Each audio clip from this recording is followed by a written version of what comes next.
It was a bet. Jude's voice cut through crystal chandeliers and champagne. Phones lifted like weapons. I never wanted you, Aria. Just your money. The ballroom watched her shatter in that blood-red dress. Another foreign secretary dismissed, humiliated, destroyed for Seoul's entertainment, until her boss saw the live stream. Jun Sang had loved his assistant in silence for 3 years, maintaining boundaries, staying cold. Watching her break on a stranger's screen incinerated every rule he'd lived by. Welcome back, my amazing viewers. Thank you for watching. Don't forget to comment below where you're watching from. Now, let's get back to the story. Aria stood at the entrance of the grand Millennium ballroom, her crimson satin gown catching the light from 1,000 suspended crystals. The dress had required 4 months of overtime. On every Saturday, sacrificed. She checked her phone again. Jude was now 52 minutes late to his own wedding reception. The reception he'd begged her to attend, claiming he needed closure before marrying someone else. The sound of applause erupted from the main hall. Jude emerged through gilded doors, but his new bride, Minji, wasn't beside him. Instead, a pack of his university friends flanked him like hunters, phones already raised, red recording lights blinking. Aria's nervous smile twisted into something unrecognizable. Sorry for the delay, Jude announced, his voice amplified by the ballroom's acoustics. Had to make sure everyone was here for the main event. The group fanned out around her in a predatory circle. Aria's fingers tightened on the small gift box she'd brought, a traditional Korean tea set chosen with care. Tell her, someone urged, barely containing laughter. Tell her what you told us. Jude's handsome face shifted, revealing something monstrous beneath the charm. It was a bet, Aria. My boys wagered I couldn't get $50,000 from a foreign girl working a secretary's salary. I won $2 million won. He gestured toward the parking lot. Plus a Porsche Cayenne. Thanks for that. The words arrived like delayed shockwaves. First confusion, then recognition, then devastation that stole the air from her lungs. We've documented everything, another friend said, rotating his phone to show her. Your awful tonal mistakes in Korean, that pathetic way you bow too deeply. God, you tried so hard. Minji stepped forward from behind the group, and Aria saw something volcanic in her former colleague's expression. 3 years I watched Mr. Jun praise you. 3 years of Aria's so dependable, Aria's so thorough. You thought you were special, didn't you? Coming here with your foreign degree, acting like you belonged in our world. Minji, please. Aria's voice fractured. We worked together. I've been dating Jude for 7 months, Minji continued, her smile surgical. In fact, that business trip you funded, we used your money for our couple's vacation to Jeju Island, 5-star resort. Your $50,000 paid for everything. The laughter multiplied, feeding on itself. Someone mimicked Aria's accent, stretching vowels into mockery. Another replayed secretly filmed clips, her crying after an argument with Jude, her practicing presentation Korean in the office bathroom, her dancing alone at the company holiday party. Oh, and that money was supposed to be for what? Jude added with theatrical concern. Your mother's surgery? Your sister's university fees? He shrugged. Well, the Porsche has excellent sound system, really great bass. $50,000. Every penny scraped from 3 years of 60-hour weeks. Money meant for her family's emergencies, for her daughter's future, for the life she'd promised them when she left home. You genuinely believed someone like me would love someone like you? Jude's words were precise as scalpels. You were an experiment, a bet, a walking ATM, and you fell for every lie because you were desperate to matter to anyone. Someone shoved her shoulder. She couldn't see whose. Aria stumbled backward. The carefully preserved gown caught on a chair's ornate carving and ripped with a sound like tearing skin. Someone had placed a decorative planter directly behind her. Mud and water exploded across the crimson silk. The ballroom tilted, her chest constricted. Each breath fought against rising paralysis. 3 years of professional respect built on calculated deception. 18 months of love, choreographed cruelty. Every gentle text, every whispered promise, lies dressed in prettier lies. Her knees struck the marble floor. She couldn't feel the impact. The phones formed a constellation above her, gleaming eyes, always recording, always feeding. "This is premium content," someone laughed. Hashtag foreign gold digger, hashtag karma is real, hashtag soul scandal. The crystal chandeliers blurred into halos. Aria's vision darkened at the edges, sound becoming distant and underwater. She heard herself making noises, not crying, not breathing. Just the raw sound of something fundamental breaking. Within 20 minutes, the video went viral. Secretary scam exposed, trended nationally, comments multiplied like parasites. She deserved it for being so greedy. Why would she think a Korean man from a good family would actually marry her? These foreign women come here and think they can take our men. Some defended her, their voices drowned in the flood. Across Seoul, in a minimalist corner office overlooking Gangnam, Jun Sang reviewed quarterly reports when his assistant, Dae-hyun, burst through the door without knocking. "Sir, you need to see this immediately." Jun Sang's eyes found his phone screen. He recognized the ballroom first, the Grand Millennium, where he'd attended countless corporate functions. Then the dress, that specific shade of crimson. And then the woman collapsing in it, Aria. Quiet Aria, who remembered his daughter's severe sesame allergy without being asked, who'd worked through the night helping audit their charity foundation's accounts, refusing overtime pay. His blood turned to ice. "Play it again," he said, his voice perfectly level, the same tone he used when rival organizations miscalculated badly. Dae-hyun hesitated. "Sir, perhaps." Again. The second viewing crystallized something cold and absolutely unforgiving in Jun Sang's chest. He watched Aria collapse, watched the phones circling like carrion birds, watched her break in real time for strangers' entertainment. For 3 years, she'd worked 15 feet from his office. 3 years of arriving 20 minutes early, staying late without complaint, or leaving handwritten thank you notes for every employee's birthday, notes he'd kept in his desk drawer, though he'd never admitted why. He'd noticed her during her initial interview, the way she held herself with quiet dignity despite obvious nervousness, how her competence spoke louder than her hesitant Korean. He'd noticed Jude, too, when that relationship began, noticed and stayed silent because Aria had seemed happier, lighter. Jun Sang had convinced himself it wasn't appropriate to interfere, that maintaining professional distance was the honorable choice, that his feelings were his burden to carry.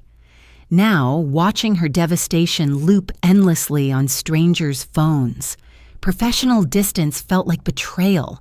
He stood, buttoning his jacket with mechanical precision. "Get the car, now!" Dae-hyun was already moving toward the door. Where are we going?" "To correct my greatest mistake." Subscribe to see how this unfolds and comment where you're watching from. I will love to say hello to you just to know how far our story is going.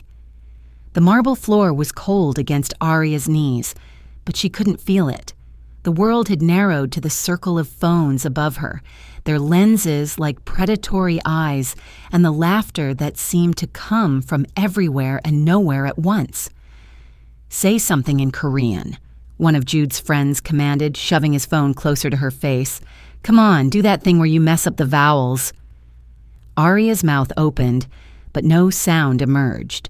Her hands trembled against the ruined crimson fabric of her dress, mud seeping through the silk and staining her palms brown. Wait, I want to get this. Another voice said, Aria. Tell us how you feel right now, in Korean. Give us your best shot. Minji crouched down, her wedding guest dress pristine white, her expression almost tender. You should thank us, really. We're teaching you an important lesson about knowing your place. She reached out and touched Aria's cheek with mock sympathy. This is what happens when you aim too high. The comments are insane, someone announced, scrolling through their phone. Already at 50,000 views. People are tagging their friends. Jude leaned against the gilded doorframe, arms crossed, watching with the detached interest of someone observing a mildly entertaining show. You know what's funny? You actually thought I was going to propose that night at Namsan Tower. I could see it in your face when I got down on one knee to tie my shoe. He laughed, a genuine, delighted sound. The disappointment was so perfect I almost felt bad. Almost. Read some of the comments out loud, Minji suggested, standing back up. I want her to hear what people really think. One of the friends cleared his throat theatrically. Let's see. She really thought a Chaebol family's son would marry her? These foreign women have no shame. Finally, someone exposed these gold diggers. Oh, this one's good. She probably can't even make proper kimchi. The laughter intensified. Aria's vision blurred, her chest tightening until each breath felt like swallowing glass. She tried to stand, but her legs wouldn't cooperate. The gift box she'd brought, the tea set she'd spent weeks choosing, lay shattered near her knees, porcelain shards mixing with mud and water. Should we call her office? Someone suggested. Let Mr. Jun know what kind of employee he has? I'm sure he'd love to see this. That name, her boss's name, cut through the paralysis. Aria's head snapped up, panic flooding her system. No, please, don't. Oh, now she speaks, Jude said, pushing off the doorframe. Now she finds her voice. Too late, Aria. This is already everywhere. Your colleagues will see it. Your neighbors. Everyone at church. That daughter you're always talking about? Her classmates' parents will see it too. The words landed like physical blows. Her daughter, her 6-year-old daughter who already faced questions about why her mother spoke Korean differently, why her skin was darker, why she didn't have a father in the picture. Maybe we should send it to her daughter's school directly, Minji mused, examining her manicured nails, just to make sure everyone gets the full story. You're monsters, Aria whispered, the words scraping out of her throat. We're entertaining, Jude corrected. There's a difference. You were boring, predictable, desperate, pathetic. This? He gestured at the phones, at her ruined dress, at the growing pool of dirty water around her knees. This is content. The phones kept recording. The comments kept multiplying. Somewhere in the ballroom's sophisticated sound system, music played. Something classical and expensive that made the whole scene feel even more surreal.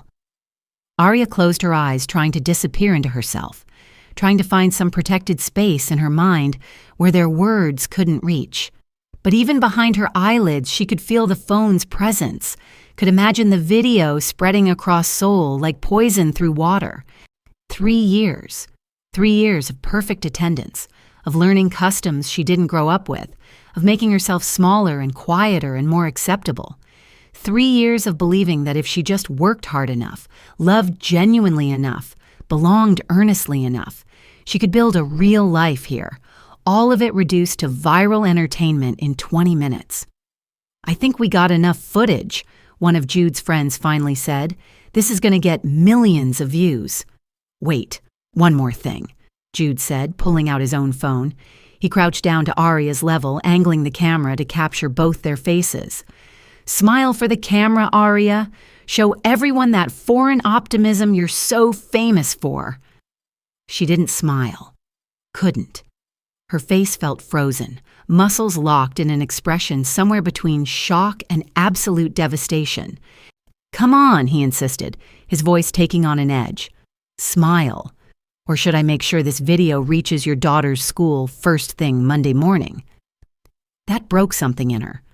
Aria looked directly at the camera, her eyes red-rimmed and hollow, and forced her lips into something that might have resembled a smile in another universe. In this one, it looked like a grimace of pure agony. "Perfect," Jude said, ending the recording. "That's the money shot right there." He stood, pocketing his phone, already moving on. The group began to disperse. Their entertainment concluded, leaving Aria kneeling in the wreckage of her own humiliation. A few phones still recorded from a distance, capturing the aftermath. The lonely figure in red, surrounded by broken porcelain and spilled water, completely alone in a ballroom built for celebration. And the music kept playing. The chandeliers kept sparkling. Life kept moving forward for everyone except her. Jun Sang's hand trembled, an almost imperceptible shake that Dae-hyun noticed only because he'd worked for the man for 8 years. In all that time, through hostile takeovers and threats from rival organizations, through his wife's death and his daughter's medical crises, he'd never seen Jun Sang's hands shake. "Play it again," Jun Sang said for the 3rd time. "Sir, I don't think—" Again. The video looped.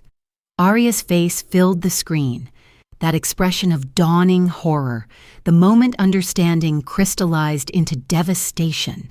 The camera shook with the cameraman's laughter as she collapsed. The comments scrolled past in real time, each one more vicious than the last. Jun Sang's jaw tightened almost imperceptibly, and his eyes, normally the temperature of winter morning, had gone absolutely glacial. When he finally looked up from the screen, Dae-hyun instinctively took a step backward. "The Grand Millennium Ballroom," Jun Sang said quietly. "How long to get there?" 15 minutes with traffic, but sir—" "Get the car. Tell them to be ready in 60 seconds. "Should I alert—" "No one. Just the car." Dae-hyun had seen his boss angry before, had seen him coldly dismantle a competitor's business in a single afternoon, had watched him negotiate with organized crime figures without flinching. But this was different. This wasn't anger. This was something fundamental and absolute shifting in Jun Sang's usually controlled universe. "Sir, what are you planning to—" Jun Sang stood, buttoning his jacket with practiced precision. Each movement was controlled, economical, but there was something coiled beneath the surface, something dangerous waiting to strike. "I'm going to do what I should have done 3 years ago, which is correct a mistake." The elevator ride down to the underground parking garage felt endless. Jun Sang's mind replayed fragments of the video, the way Aria's hands had clutched at nothing, the mud staining that red dress, the circle of phones surrounding her like a pack closing in on wounded prey. 3 years. He'd noticed her on her first day, nervous but determined, her resume showing qualifications that far exceeded the position she'd applied for. He'd hired her despite HR's concerns about her Korean proficiency, overriding their recommendation for a local candidate. Within 3 months, she'd streamlined their entire filing system. Within 6 months, she'd caught an accounting error that would have cost them millions. Within a year, she'd become so integral to the office's operations that Jun Sang found himself noticing when she was sick, when she seemed tired, when she arrived with that subtle smile that meant her daughter had done something amusing. He'd noticed everything and said nothing. Professional distance, he'd told himself. Appropriate boundaries. She was his employee. He was her boss. There were rules, but rules were luxuries. And watching Aria break on a stranger's phone screen had clarified something with absolute precision. Rules didn't matter when the woman you loved was being destroyed for entertainment. The car pulled up, his personal vehicle, the one he used when he needed to move without being tracked or recognized. Dae-hyun climbed into the driver's seat without being asked. The Grand Millennium. Jun Sang confirmed, his voice carrying that particular quality that made people obey without question. They drove through Seoul's evening traffic in silence. Jun Sang pulled out his phone, made 3 calls in rapid succession. Each conversation was brief, economical, devastating in its implications. "I need everything on Jude Park," he said into the phone on the second call. "Bank accounts, property holdings, debt obligations, traffic violations, everything. You have 30 minutes. The third call was even shorter. "The Grand Millennium Ballroom, clear a path. I'm arriving in 8 minutes. Anyone who tries to stop me or photograph me, handle it." Daehyun glanced in the rearview mirror. "Sir, so should I ask what's happening?" "You shouldn't." They arrived at the Grand Millennium with 6 minutes to spare. Jun Sang exited the car before it fully stopped, his stride carrying the kind of purpose that made people instinctively move aside. 2 security personnel materialized from the shadows, not hotel security, but his people, the ones who operated in the gray spaces of his business empire. "Third-floor ballroom," one of them confirmed. "The video still being recorded, multiple phones." "How many people?" "Approximately 20 still present. The target group is 15. Jun Sang didn't break stride. "Clear the exits. No one leaves with footage. No one." The hotel's grand staircase spiraled upward in marble and gold. Jun Sang took the steps 2 at a time, his polished shoes making no sound on the stone. Behind him, his security team moved like shadows, already executing orders. The sound reached him first, laughter echoing down the corridor from the ballroom. Cruel, self-satisfied laughter. Then voices, someone reading comments aloud from their phone, each mocking statement greeted with fresh amusement. Jun Sang paused at the ballroom's entrance. Through the partially open doors, he could see her, Aria, still on the floor, her dress ruined, surrounded by broken porcelain. Alone. Completely alone while a group of people stood in clusters, their phones still raised, still filming, still feeding on her devastation. Something cold and absolutely certain settled into Jun Sang's chest. He pushed open the doors. The ballroom's ambient noise, the laughter, the music, the casual cruelty, stopped as if someone had cut a wire. Heads turned, phones lowered.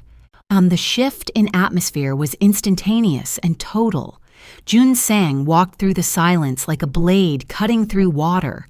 His eyes never left Aria, but his presence seemed to fill the entire space. People stumbled backward without being told to move, their survival instincts recognizing something dangerous, even if their conscious minds didn't understand it yet. He reached Aria and crouched down beside her, his expensive suit indifferent to the dirty water soaking into the fabric. Up close, he could see the tremors running through her body, the way her breathing came in shallow gasps, the complete dissociation in her eyes. "Aria," he said quietly. Just her name. Nothing more. Her eyes focused slowly, recognition dawning with visible effort. "Mr. Jun?" Her voice was wrecked, barely audible. You shouldn't, this isn't—" "Be quiet," he said, not unkindly. He stood, shrugging off his jacket and draping it over her shoulders. The gesture was simple, protective, and carried implications that everyone in the room immediately understood. Then he turned to face the crowd. Jun Sang's expression remained perfectly neutral, the same face he wore during board meetings, during negotiations, during the careful public appearances that maintained his legitimate businessman facade. But something in his eyes made people take involuntary steps backward. "Phones," he said quietly. "On the floor. Now." "Who the hell are you?" Jude demanded, trying to summon authority he no longer possessed. "This is a private—" Jun Sang moved. One moment, he was standing near Aria. The next, his hand was wrapped around Jude's throat, or lifting him onto his toes with economical violence. "I said now," Jun Sang repeated, his voice never rising above conversational volume. phones, floor. The sound of devices clattering against marble filled the ballroom. 15 phones, 20 phones dropped like offerings to an angry god. Jun Sang held Jude suspended for another moment, watching the color drain from his face, watching fear replace arrogance. Then he released him, letting him stumble backward into his friends. "You filmed her," Jun Sang said, his tone almost conversational. "You humiliated her for entertainment. You put it online for strangers to mock." He paused, adjusting his cufflinks with mechanical precision. "I'm going to give you exactly one opportunity to understand the magnitude of your mistake." "This is assault," one of Jude's friends said, his voice shaking. "Hey, we can call the police." Jun Sang turned his head slowly, fixing the speaker with a look that made the man's words die mid-sentence. "Call them, please. I have 12 lawyers on retainer who would consider this an amusing exercise. You have..." "What? A public defender and a viral video showing premeditated cruelty?" He smiled, a cold, terrible expression.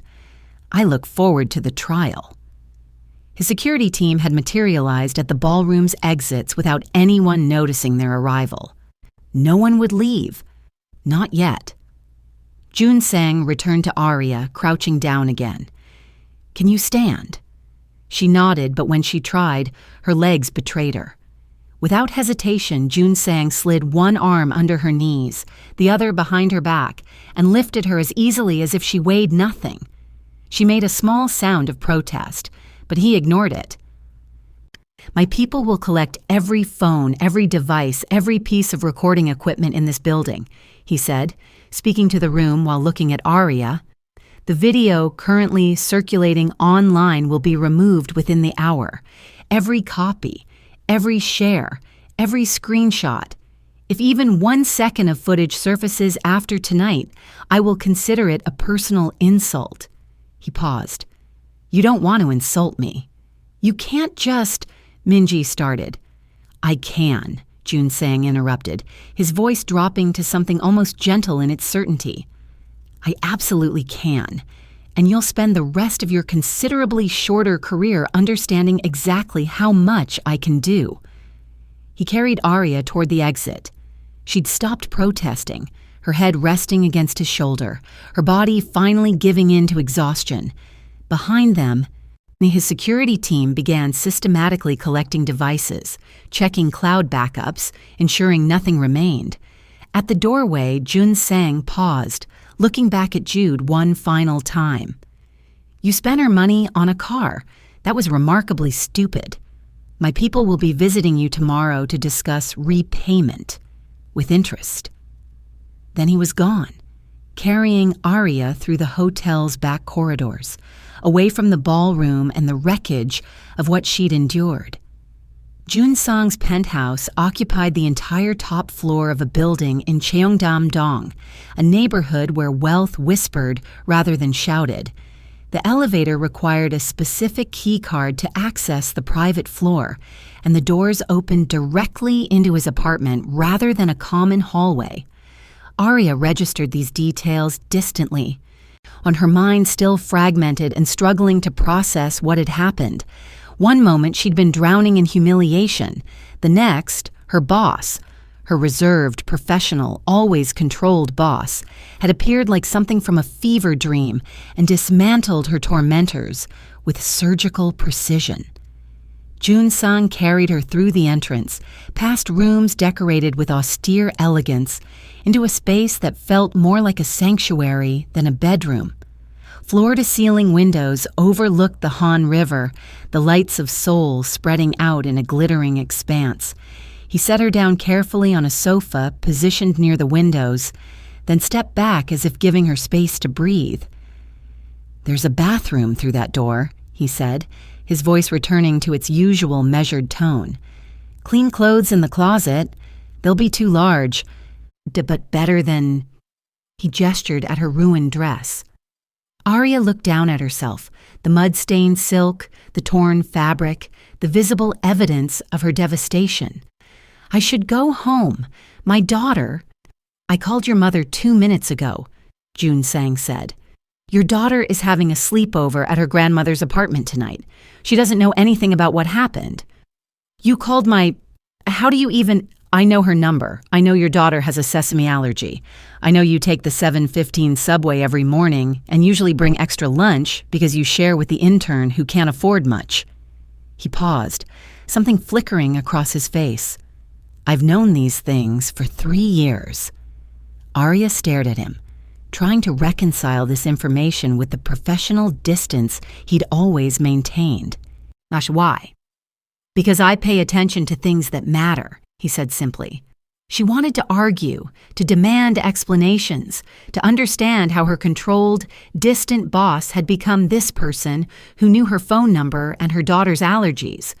But exhaustion crashed over her like a physical force, leaving her boneless and empty. Jun Sang seemed to recognize her collapse.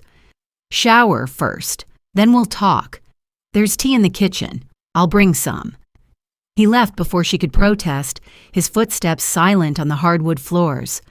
Aria sat motionless for a long moment, staring at the Han River lights, trying to remember how to be a person instead of a viral video. Finally, she forced herself to move. The bathroom was larger than her apartment's entire living area, all marble and chrome and recessed lighting. She turned the shower to scalding and stood under the water until it ran cold, scrubbing at her skin as if she could wash away the phone's presence, the laughter's echo, the weight of strangers' mockery. The clothes in the closet were indeed too large, soft cotton sweatpants and a t-shirt that hung past her knees. They smelled like expensive detergent and something else, something clean and masculine that made her feel simultaneously safer and more vulnerable. When she emerged, Jun Sang was standing by the windows, 2 cups of tea steaming on the glass coffee table. He'd removed his tie and rolled up his shirt sleeves, making him look almost human rather than the intimidating executive she worked for. Sit, he said, gesturing to the sofa. Drink, you're probably in shock. Aria obeyed, wrapping her hands around the warm cup. And the tea was exactly how she liked it. 1 sugar, no milk, steeped dark. Of course, he knew that too. The video is gone, Jun Sang said, settling into a chair across from her. All platforms, all backups, all shares. My team is thorough. By morning, search engines will have scrubbed any cached versions. How? The question came out barely above a whisper. I have resources most people don't. Some legitimate, some less so. He met her eyes directly. I'm not asking you to understand or approve. I'm simply telling you it's done. You can't just erase the internet. I can erase specific things from the internet when properly motivated. His expression remained neutral, but something cold flickered in his eyes. And I was very motivated. Aria took a shaky sip of tea, trying to organize her thoughts through the fog of exhaustion and lingering shock. Why? Why would you do this? I'm just your secretary. This isn't your problem. Jun Sang was quiet for a long moment, staring out at the city lights. When he finally spoke, his voice carried a weight she'd never heard before. 3 years ago, you interviewed for a position you were overqualified for. Your resume showed advanced degrees, international experience, qualifications that should have landed you executive positions. But you applied to be my secretary. I needed something stable. My daughter, I know, single mother, recently relocated, needing consistent income and flexible hours. He paused. HR wanted to reject you. They said you'd leave once something better came along. They said hiring a foreign worker would complicate things. And they gave me a dozen reasons to choose someone else. But you didn't. No, because during your interview you noticed that the pen I was using had run out of ink. You didn't mention it, didn't make a show of it.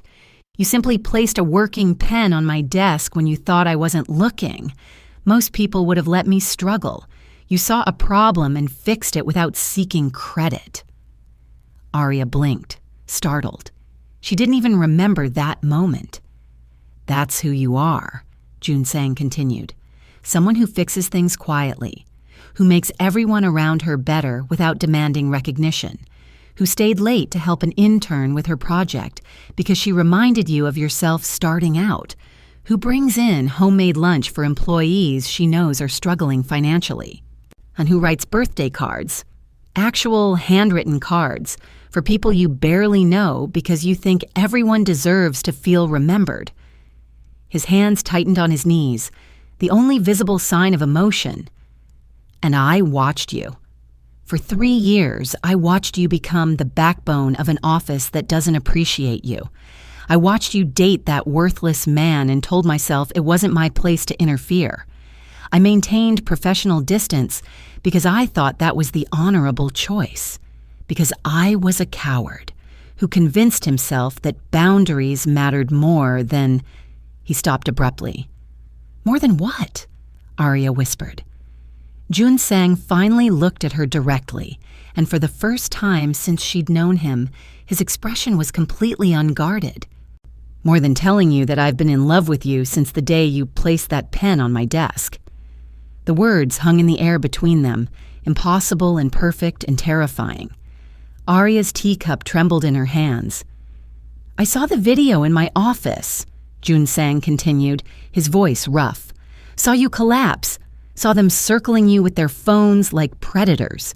And I realized that every choice I'd made to maintain distance, every time I'd stayed silent, it was all just cowardice dressed up as professionalism. Mr. Jun Sang. Just Jun Sang. He leaned forward, his elbows on his knees. I don't expect anything from you, Aria. Not gratitude, not reciprocation, not anything. But I need you to understand that what happened tonight, that was my failure. Not yours. I should have protected you long before it came to this. Aria set down her teacup before she dropped it. Her mind spun, trying to process this confession on top of everything else. You're my boss. I know. There are rules, boundaries. You said it yourself. And they're all meaningless if following them means watching you suffer. His voice hardened. I'd burn every rule, every boundary, every professional standard to ash if it meant keeping you safe. The intensity in his words made her breath catch. This wasn't the controlled executive who ran meetings with mechanical precision. This was something raw and honest and overwhelming. I don't know what to say, she admitted. You don't have to say anything. Jun Sang stood, buttoning his cuffs with practiced efficiency, rebuilding his walls in real time. Stay here tonight. Rest. And tomorrow we'll discuss what happens next. But for now, just rest. He started toward the door, but Aria's voice stopped him. Thank you. The words were inadequate, but they were all she had. For saving me. For caring. For everything. Jun Sang paused at the threshold, his back to her. I didn't save you, Aria. You saved yourself by surviving people who tried to break you. I just eliminated the obstacles. He looked back over his shoulder, his expression unreadable.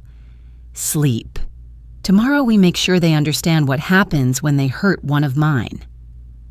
Then he was gone, leaving Aria alone with the city lights and the echo of his confession and the impossible reality that her life had fundamentally shifted in ways she couldn't begin to comprehend. Across Seoul, in a cramped studio apartment in Gangnam, Jude Park stared at his phone in growing panic. The video had vanished, not just from his account, from everywhere. Every share, every comment, every trace of the evening's entertainment had disappeared as if it never existed. His hands shook as he called Minji. It's gone. The video's completely gone. That's impossible, she said, but her voice carried uncertainty. Check your backup, Cloud.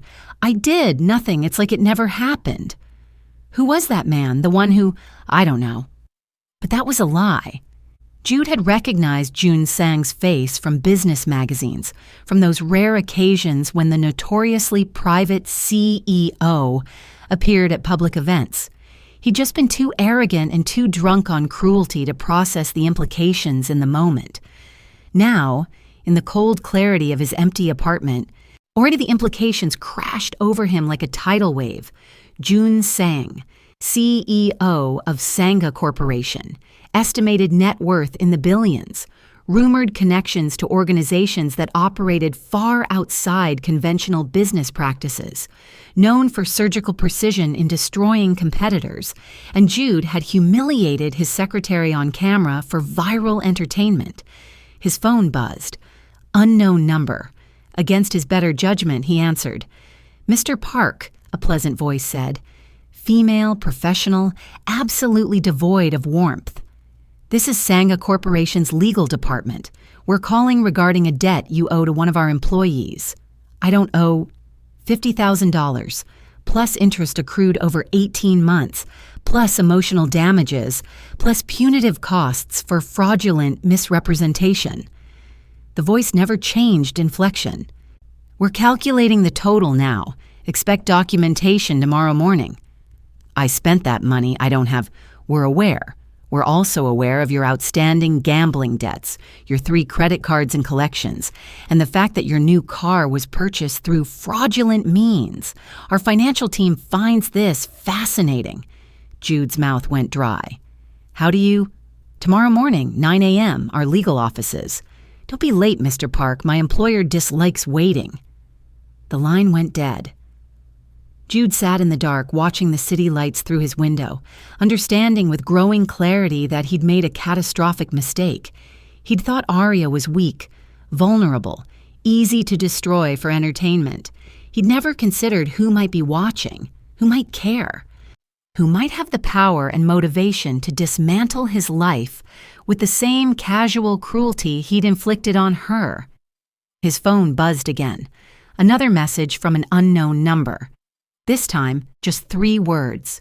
"We're just starting." Morning light filtered through floor-to-ceiling windows, turning the Han River gold. Aria woke disoriented, wrapped in sheets that smelled like expensive detergent and safety. For one blissful moment, she forgot. Then memory crashed back. The ballroom, the phones, the laughter, Jun Sang's confession. She found him in the kitchen, already dressed in a crisp shirt and slacks, preparing breakfast with the same mechanical precision he brought to everything. 2 places set at the counter. Coffee brewing, toast, eggs, fruit arranged like he'd done this 1,000 times. "You're awake," he said without turning. "Now, I wasn't sure what you liked for breakfast, so I made options." Aria slid onto a bar stool, accepting the coffee he placed in front of her. "You know my daughter's allergies and my tea preferences, but not my breakfast habits? You rarely eat breakfast. You grab convenience store coffee and usually skip food until lunch." He met her eyes. "I assumed that was circumstance, not preference." "How long have you been watching me?" "I don't watch you. I notice you." He set a plate before her. Perfectly cooked eggs, toast, fresh berries. "There's a difference." Aria picked up her fork, then set it down. "Last night you said you've loved me for 3 years. That's not noticing. That's obsession?" Jun Sang's expression remained neutral. "Perhaps, though I prefer to think of it as paying attention to things that matter." "Things that matter," she echoed. "I'm your employee. You're Aria." He poured his own coffee, leaning against the counter with studied casualness. "The woman who noticed when the overnight cleaning staff started arriving late because bus routes changed, who reorganized their schedule without being asked, who learned conversational Vietnamese to communicate with the new janitor because no one else bothered to try. You know about that?" "I know about all of it." Jun Sang pulled open a drawer, withdrawing a bundle wrapped in silk cloth. He placed it on the counter between them. "I kept these. I probably shouldn't have, but I couldn't make myself throw them away." Aria unwrapped the cloth with trembling fingers. Inside lay dozens of cards. Every birthday card she'd written to employees over 3 years, each one hand-selected, personalized with details she'd thought no one noticed. But here they were, preserved carefully, the edges worn from repeated handling. "You kept them all," she whispered. "I kept everything. Your thank you note from the charity audit, the coffee you brought me during that merger negotiation, the memo you wrote suggesting we expand employee childcare benefits, which I implemented immediately, though I never told you it was your idea." He paused. "I kept track of every kindness you showed people who didn't deserve it, including me. Why didn't you say anything?" Jun Sang's jaw tightened. "Because I told myself professional distance was important. Because I convinced myself that my feelings were my burden to carry. Or because I was a coward who prioritized rules over honesty." His voice dropped. "And because watching you with him, seeing you happy even if it was with the wrong person, I thought that was enough, that protecting you from a distance was sufficient."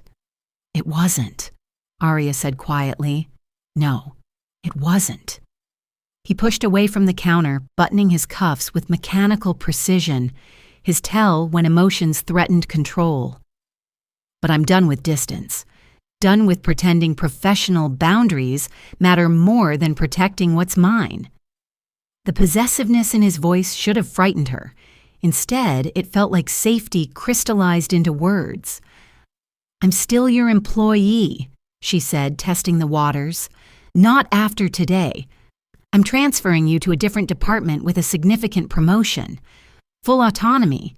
No reporting relationship to me." He met her eyes. "I won't use my position to pressure you into anything, but I also won't pretend I don't want you. I'm done lying about what I feel." Aria stared at this man who'd saved her, who'd kept her handwritten cards like treasures, who'd dismantled her tormentors with surgical precision. What happens now? Now, you rest, recover. Remember who you are without their cruelty in your head. Jun Sang's expression softened fractionally. "And when you're ready, we discuss what comes next. Together." 3 weeks later, Jude Park stood in Sanga Corporation's marble lobby, disheveled and desperate. Security had blocked him twice, but he'd persisted, pleading until someone finally agreed to ask if Aria would see him. She descended the curved staircase like a different person. And gone was the secretary who'd made herself small and apologetic. This woman wore a tailored dress that fit perfectly, her hair styled with confidence, her posture straight and unapologetic. She looked expensive, powerful, untouchable. "You have 5 minutes," Aria said, her voice carrying none of the warmth Jude remembered. "Make them count." "Aria, please." He stepped forward, but security materialized from nowhere, hands ready. He stopped. "Please, you have to help me. They're destroying everything. My business, my reputation, my apartment. They're taking it all." "They?" Her eyebrow arched. "You'll have to be more specific." "Jun Sang, his lawyers, his people. They've frozen my accounts, filed lawsuits, contacted every business partner I have. I'm being evicted. I can't get a loan. I can't even get a credit card."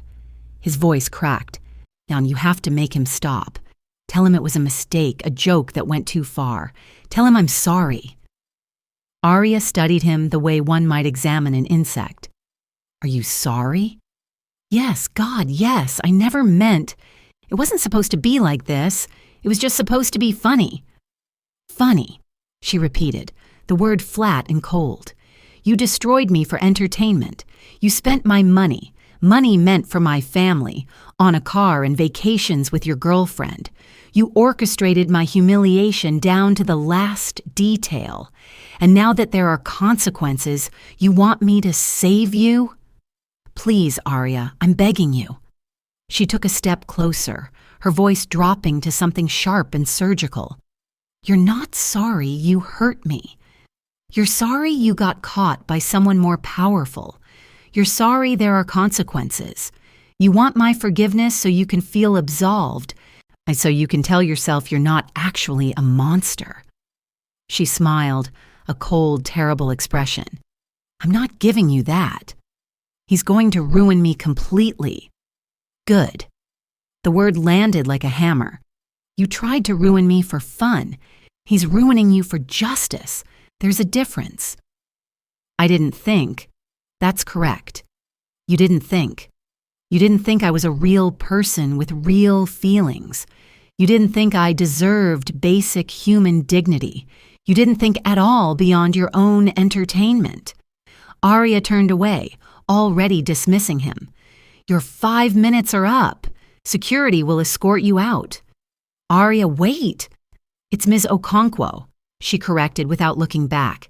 You lost the right to my first name when you tried to destroy me on camera. She ascended the staircase without a backward glance, or leaving Jude with security and the wreckage of his own choices.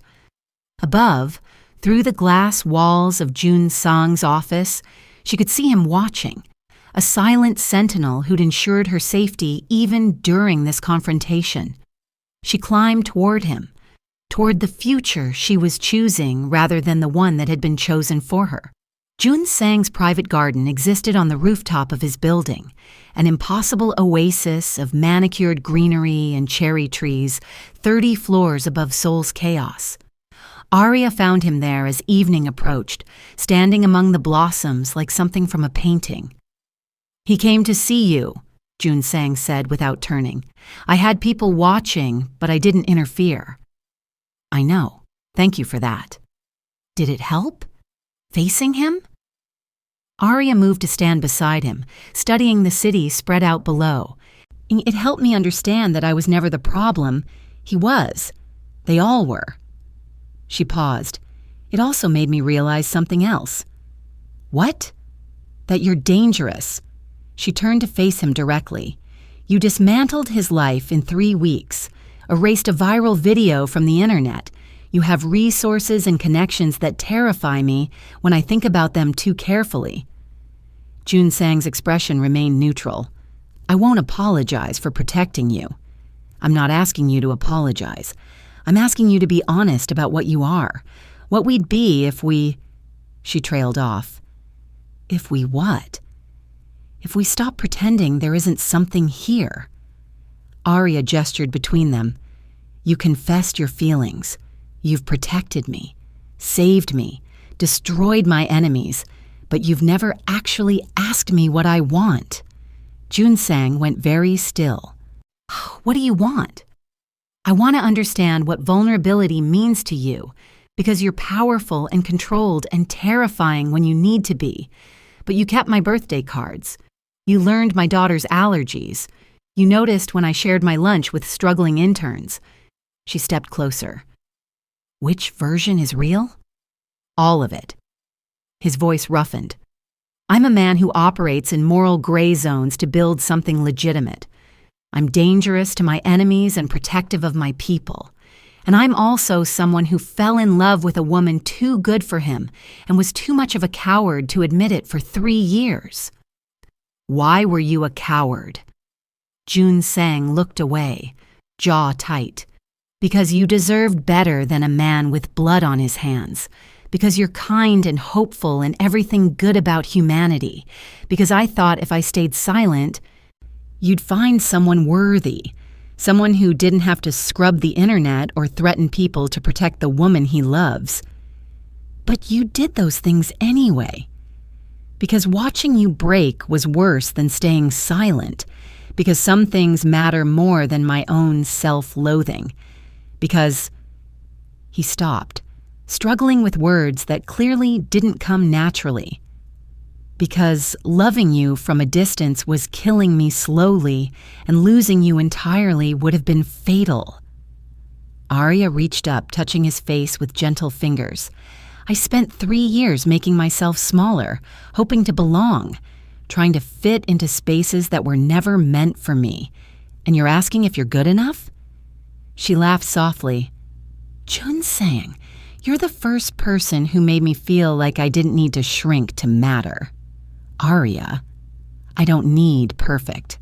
I need honest. I need someone who sees me completely and doesn't flinch. Her voice steadied. Can you be that? Yes. No hesitation. I can be exactly that. She kissed him then, There among the cherry blossoms with Seoul spreading below them like stars fallen to earth, his arms came around her with careful strength, holding her like something precious and unbreakable at once. When they finally pulled apart, Jun Sang rested his forehead against hers. I should do this properly. Take you to dinner? Court you with appropriate romantic gestures? Or you could just tell me what you want. I want you. I want your daughter. I want Sunday mornings and school pickups and every ordinary moment I've watched from a distance for 3 years. His voice dropped. I want the right to protect you openly, to love you without hiding. To make sure no one ever makes you feel small again.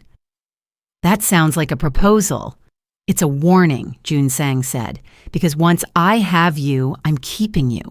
No professional distance, no polite boundaries, just complete, absolute claim.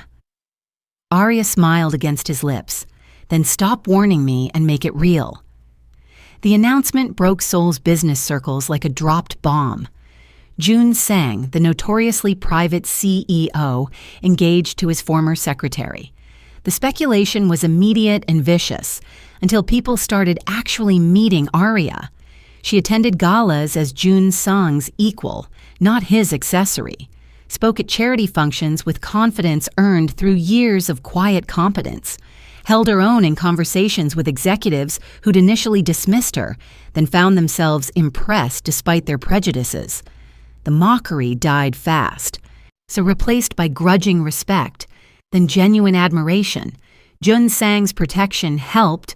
No one wanted to cross a man known for surgical precision in destroying enemies, but Aria's own presence did more. She was undeniably brilliant, undeniably kind, and undeniably loved by a man who'd move mountains to keep her safe. Minji and the others who'd participated in Aria's humiliation found themselves unwelcome at events. Their calls unreturned, their social currency evaporated. No one explained why. No one needed to. Seoul's elite understood what happened when you hurt someone Jun Sang claimed as his. Aria's daughter adapted with the resilience of children, charmed by Jun Sang's quiet attention and his daughter's instant friendship. 2 single parents, 2 lonely children, becoming something that felt surprisingly like family. And the engagement lasted 6 months. Time for Aria to be certain, for the initial scandal to fade, for everyone to understand this wasn't impulse, but inevitability. 1 year after the ballroom, they married at the Grand Millennium, the same venue, the same space where Aria had been destroyed. But this time, she entered wearing white hanbok silk embroidered with African prints, a fusion of cultures that declared she was done shrinking to fit other people's spaces. Jun Sang waited at the altar in traditional Korean wedding attire, modified with details honoring her heritage. The guest list was carefully curated. Employees who'd shown Aria kindness, friends who'd stayed loyal, business partners who'd earned Jun Sang's respect. Conspicuously absent were those who'd recorded her humiliation, who'd mocked her survival, who'd tried to make her feel like she didn't belong. Aria's mother walked her down the aisle, tears streaming freely. Jun Sang's daughter scattered flower petals with Aria's daughter, the 2 girls giggling and treating this like the adventure it was. When Jun Sang took Aria's hands, his expression was everything he'd never said in 3 years of watching from a distance. I love you, he said simply. I will protect you always, and I will spend every day proving you didn't make a mistake choosing me. I love you, Aria replied, her voice steady and sure. Thank you for seeing me when I felt invisible. Thank you for making me remember my own strength. Thank you for choosing me back. The ceremony blended traditions, Korean vows and African blessing, traditional music and contemporary promises, when it was imperfect and beautiful and exactly what they needed. As they sealed their union with a kiss, Aria looked out at the gathered guests and thought about how far she'd traveled. from secretary making herself small to woman, standing tall beside a man who'd burn the world to keep her safe. The ballroom that had witnessed her destruction now witnessed her triumph. The space that had echoed with cruel laughter now filled with genuine celebration. Jun Sang leaned close. His words meant only for her. "Are you happy?" Aria smiled, not the tentative, hopeful smile she'd worn for years trying to belong, but something genuine and unbreakable. "I'm home." And in his arms, surrounded by people who actually mattered in the space where she'd once fallen apart, Aria finally understood what belonging truly meant. Not shrinking to fit their world, but building a new one where she could stand at full height.